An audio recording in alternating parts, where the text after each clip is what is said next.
जैतून education YouTube channel में आप तमाम का खैर मकदम में स्वागत है। आज के इस वीडियो में हम हेरिडिटी एंड इन्वायरमेंट इस टॉपिक के बारे में मालूमात हासिल करेंगे।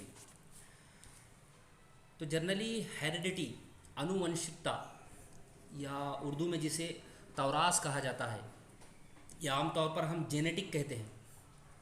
तो एजुकेशन में हेरिडिटी का बहुत ज़्यादा इम्पोर्टेंस है, क्योंकि हेरिडिटी की वजह से ही हम अपने पेरेंट्स के जो कैरेक्टरिस्टिक्स होती है या हमारे जो बाबा अजदाद होते हैं, जो हमारी पीढ़ियाँ होती है या जो नस्ल होती है, उसके जो सिम्टम है, उस नस्ल की जो सिम्टम है, उस नस्ल की जो कैरेक्टरिस्टिक्स है, चाहे वो फिज़िकली हो या मेंटली हो, एक स्टूडेंट में ट्रांसफ़र होती है। तो इन शॉर्ट अगर हम कहें तो जो बच्चा हम कहते हैं कि यार ये तो अपने बिल्कुल पेरेंट्स जैसा दिखता है, या गर्ल्स के ताल्लुक से कहा जाता है कि ये बिल्कुल अपने मदर जैसी दिखती है, तो ये क्या क्यों होता है या क्या किस वजह से होता है? क्योंकि ये हेरिडिटी की है। तो इन शॉर्ट हम हेरिडिटी के बारे में अगर देखेंगे तो it is generally believe that kids are similar to their parents, है ना। आम तौर पे बच्चों के अंदर पेरेंट्स की जैसी खुसूसियात या पेरेंट्स की जैसी आदतें या उनका जो लुक है वो पेरेंट्स के जैसा नज़र आता है। ये क्यों नज़र आता है? क्योंकि ये हेरिडिटी है। तो हेरिडिटी ही जो है तो एक स्टूडेंट्स के हाइट्स पर, उसके फिज़िकल फिटनेस पर, फिज़िकल लुक पर या मेंटल एबिलिटी पर, आईक्यू पर बहुत ज़्यादा असरअंदाज होती है।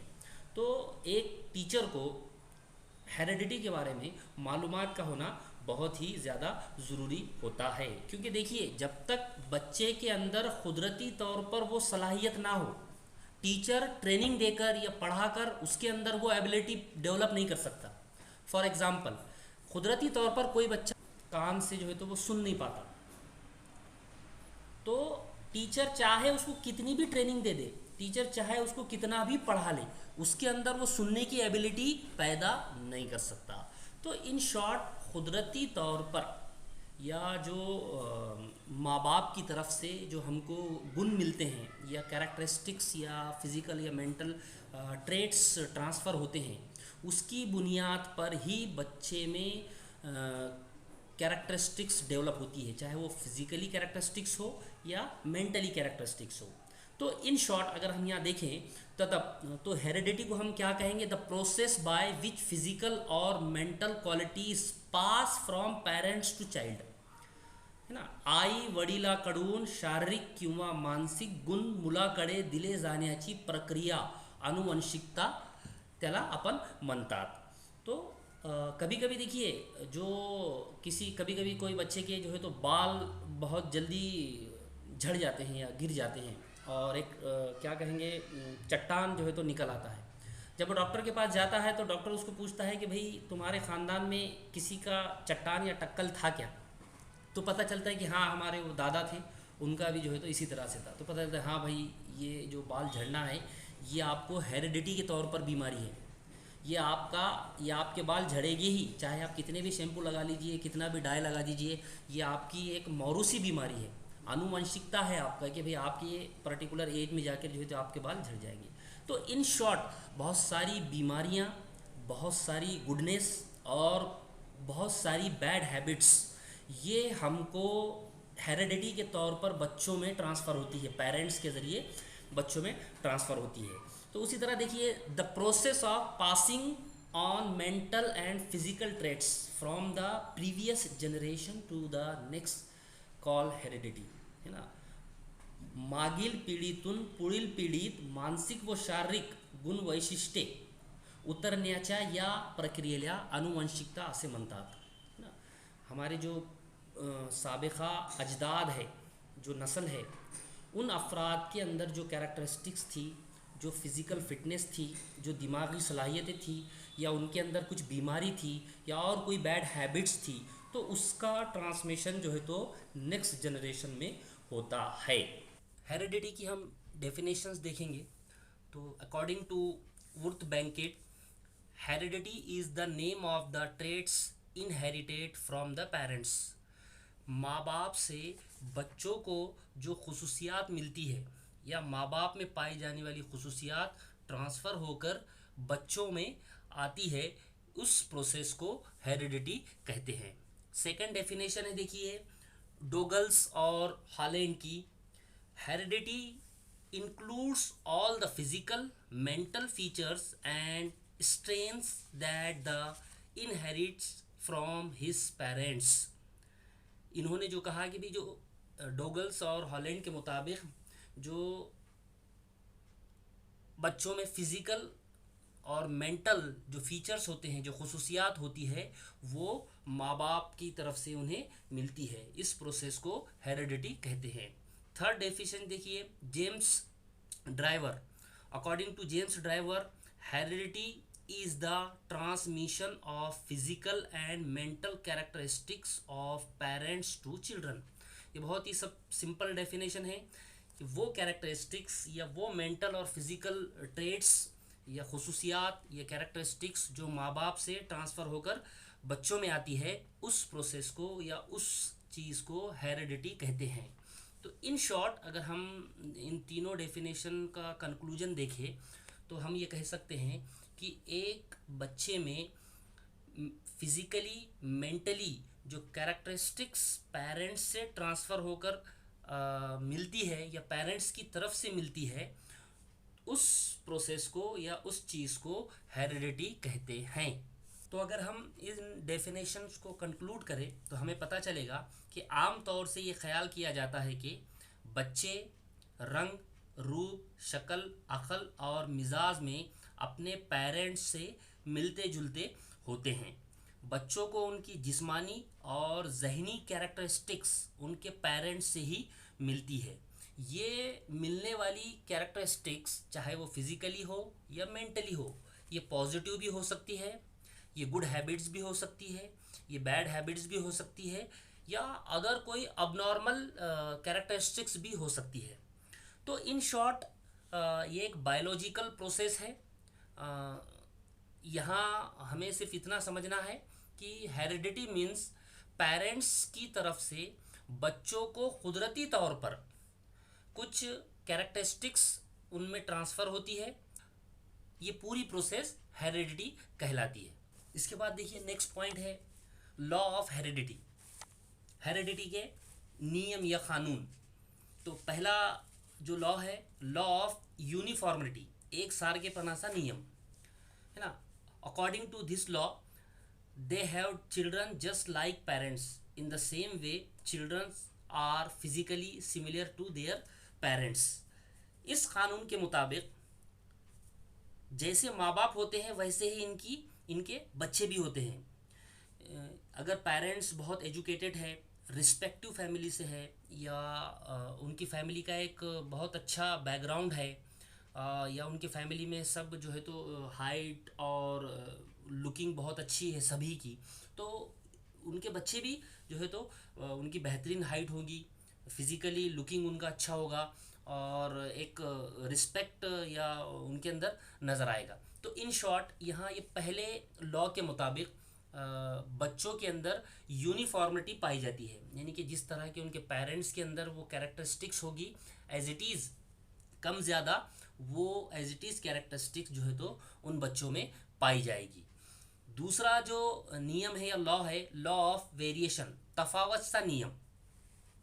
इस कानून के मुताबिक बच्चे अपने पेरेंट्स से बिल्कुल अलग होंगे, है ना। पहला जो कानून था, पहला जो नियम था यूनिफॉर्मिटी का, इसमें जिस तरह से पेरेंट्स होंगे उसी तरह से उनके बच्चे होंगे। लेकिन जो दूसरा नियम है यहाँ पर देखिए, अब जो है तो पेरेंट्स से बिल्कुल डिफरेंट या अलग जो है तो उनके बच्चे होंगे।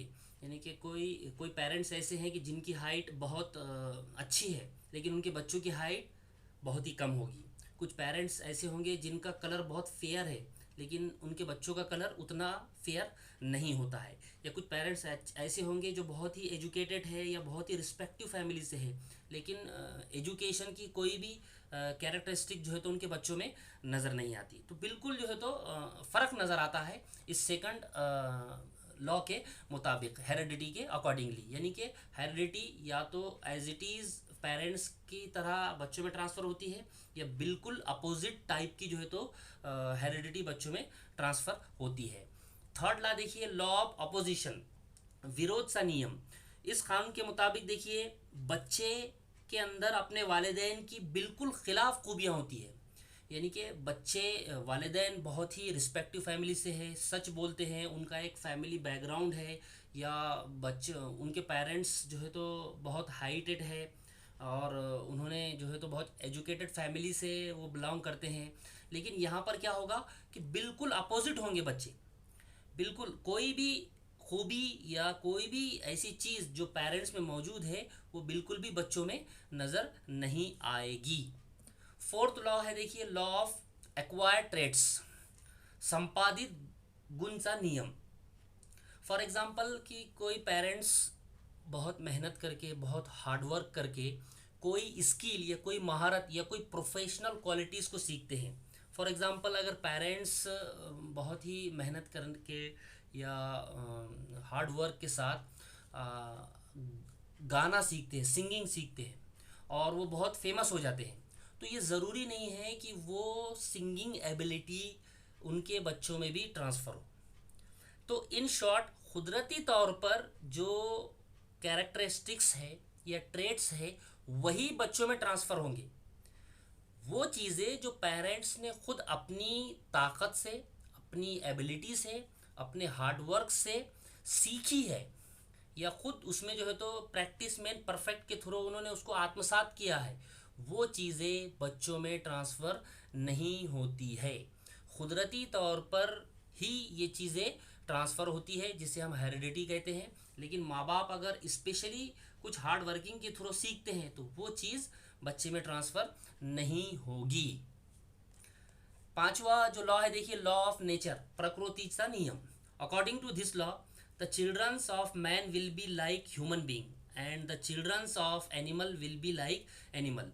ये प्रकृति का नियम है या कुदरत का कानून है कि इंसान के बच्चे इंसान ही की तरह नज़र आएंगे, जानवर के बच्चे जानवर ही की तरह नज़र आएंगे। ठीक है, जो हेरिडिटी कैरेक्टरिस्टिक्स ट्रांसफ़र होगी वो कम ज़्यादा बच्चों में हो सकती है। यानी कि जो टॉल पेरेंट्स हैं उनके बच्चों की हाइट बहुत ही जो है तो कम होगी, या फेयर पेरेंट्स के बच्चे कम फेयर होंगे। कम ज़्यादा कैरेक्टरिस्टिक्स ट्रांसफ़र हो सकती है, लेकिन वो नज़र आएंगे इंसान ही की तरह। तो इन शॉर्ट, इस पांचवें लॉ के मुताबिक या कुदरत के कानून के मुताबिक, प्रकृति के नियम के मुताबिक, इंसान के बच्चे इंसान ही की तरह नज़र आएंगे, जानवर के बच्चे जानवर ही की नज़र आएंगे, यानी कि बिल्ली के बच्चे की तरह नज़र आएंगे, शेर के बच्चे शेर की तरह ही नज़र आएंगे, और जो इंसान के बच्चे होंगे वो इंसान के बच्चों की तरह ही नज़र आएंगे। इनमें ट्रांसफ़र होने वाली हेरिडिटी या कैरेक्टरिस्टिक्स कम ज़्यादा हो सकती है, लेकिन वो अपने माँ बाप की तरह ही या ह्यूमन बीइंग की तरह ही नज़र आएंगे। तो इन शॉर्ट, इन पांचों नियम से या इस लॉ से हमको पता चलता है कि हेरिडिटी कभी कभार पेरेंट्स की एज इट इज़ बच्चों में ट्रांसफ़र हो जाती है, और कभी कभार ऐसा भी होता है कि ट्रांसफ़र होने वाली एबिलिटी 3 बच्चों में से सिर्फ एक बच्चे में होती है, 2 में बिल्कुल नहीं होती। और कभी कभार ऐसा भी होता है कि तीनों में भी बिल्कुल नहीं होती, और कभी कभार ऐसा भी होता है कि तीनों भी बच्चे पेरेंट्स के तरह ही जो है तो बनते हैं या नज़र आते हैं।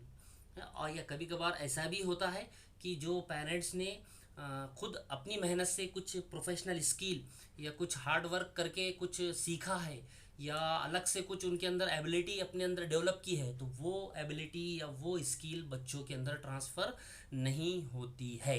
इसके बाद का पॉइंट है देखिए, influence of heredity on child, मूलावर आनुवंशिकता प्रभाव।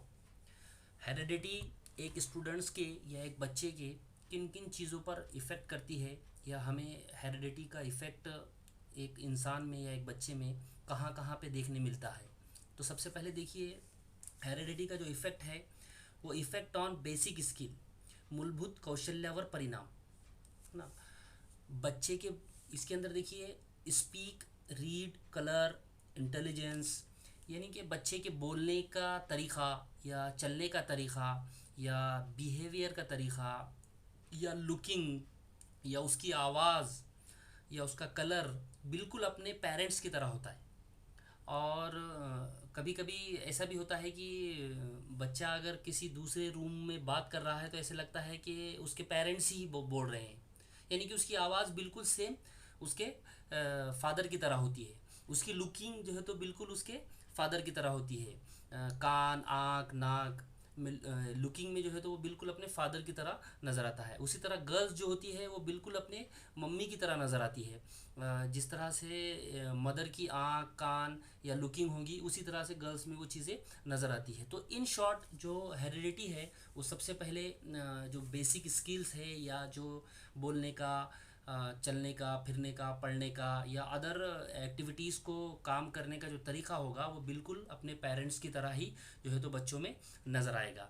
ये कभी कभी ऐसा भी होता है कि बिल्कुल इसके अपोजिट होगा, है ना। पेरेंट्स के आवाज़ जो है तो बहुत दमदार होगी, एक बहादुर आदमी जैसी उसके पेरेंट्स की आवाज़ होगी, और जो उसके बच्चे की आवाज़ बिल्कुल जो है तो बारीक और एक धीमी सी होगी, यानी कि बिल्कुल अपोजिट जो है तो होती है। तो परिणाम इफ़ेक्ट जो है तो पॉजिटिव भी हो सकता है और निगेटिव भी हो सकता है।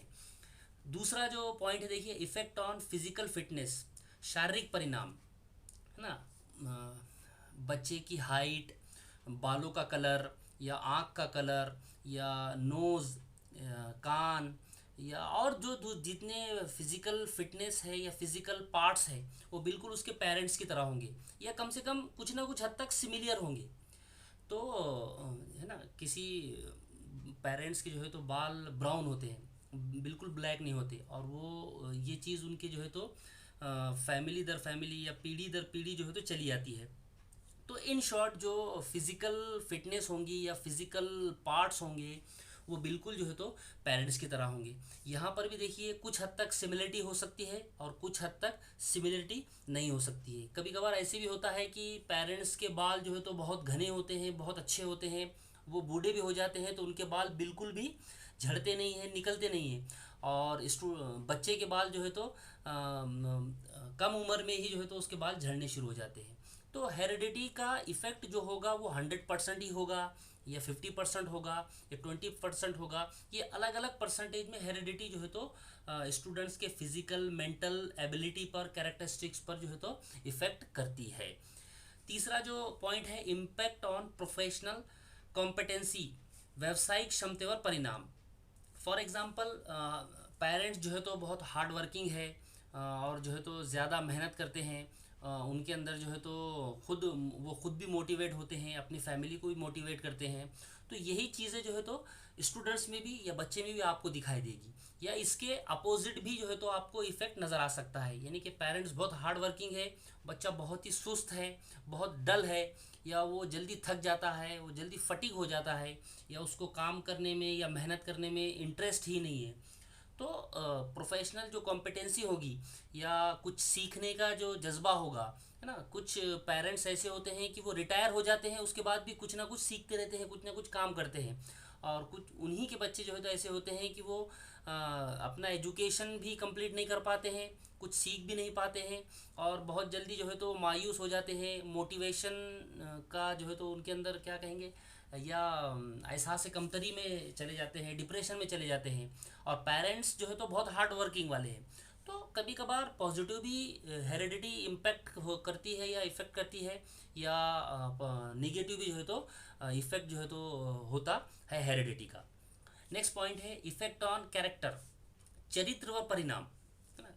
जैसे हॉनेस्टी है, द हैबिट ऑफ स्टीलिंग है ना, चोरी करने की आदत, झूठ बोलने की आदत, या ईमानदारी, या हार्ड वर्किंग या अमानतदारी, है ना। ये चीज़ें जो होती हैं ये पेरेंट्स में मौजूद है, इसके इसकी एज इट इज़ जो है तो स्टूडेंट्स में भी ट्रांसफ़र हो सकती है।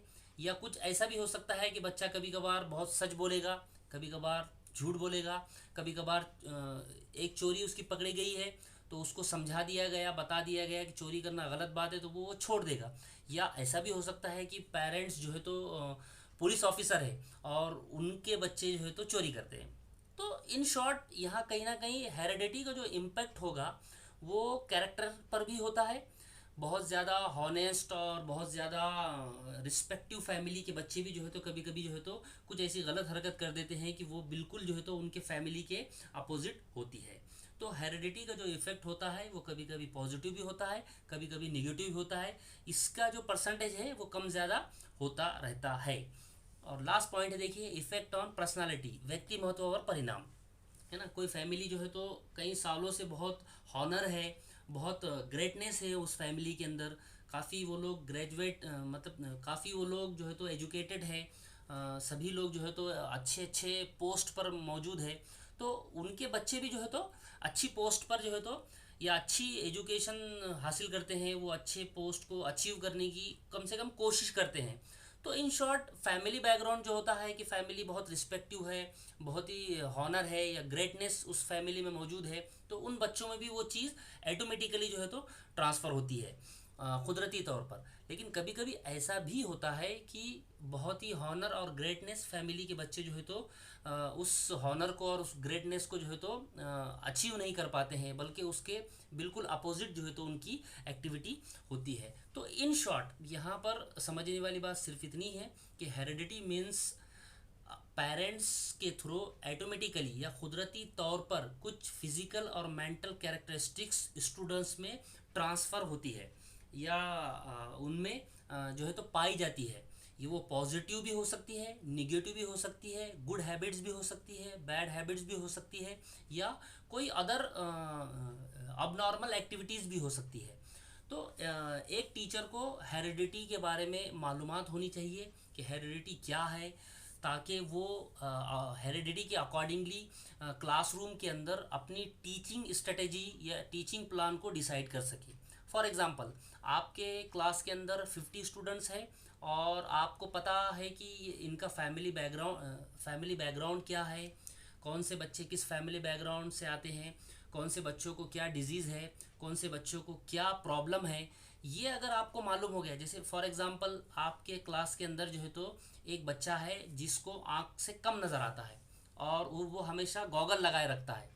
आपने मालूम किया तो पता चला कि ये जो बीमारी है, आँख से कम नज़र आना और गॉगल का लगाना, इनके फैमिली में या हेरिडिटी में ही पाई जाती है।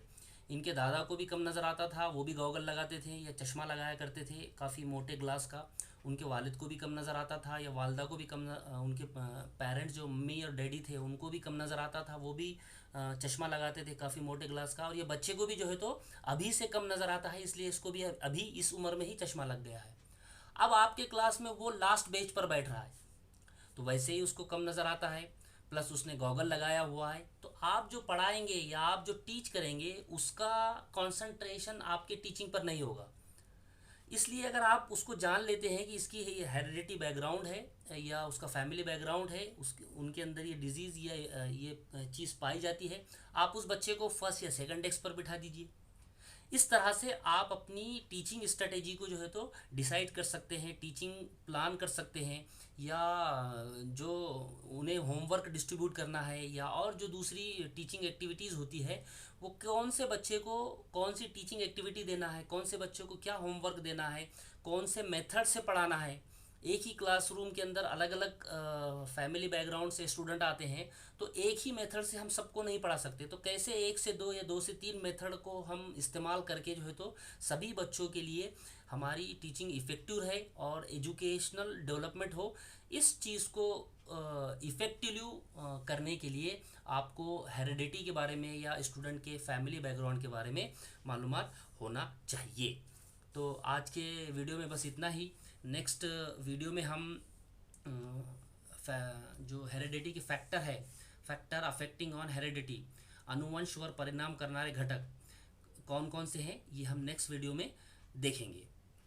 Thank you.